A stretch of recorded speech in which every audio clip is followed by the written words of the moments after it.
Thank you, Madam Toastmaster. Arnie, fabulous speech.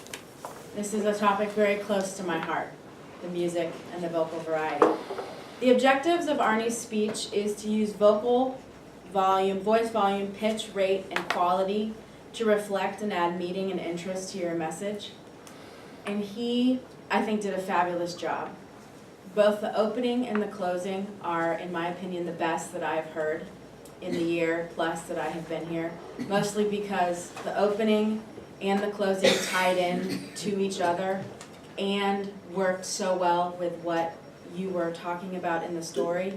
And I think is something we all can learn from with the speaking about the voice and where the breath comes from and supports, and it's relevant to every speech any of us give. And I think that any music teacher, choir master, voice coach would like to have that first paragraph of your speech tacked to their wall, and they could point to for every student to say, read this, memorize it, use it, because that is what all of them try to teach their students.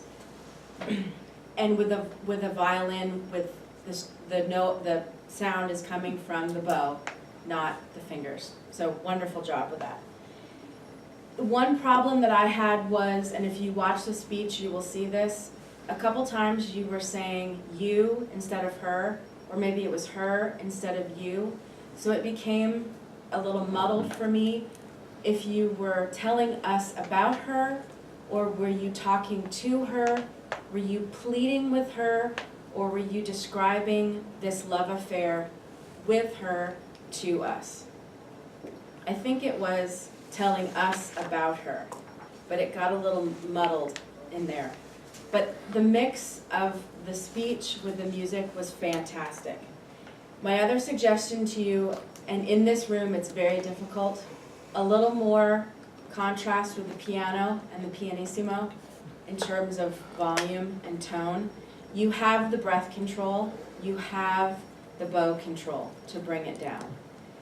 In a room like this, which is not very acoustically friendly, that's going to be tough.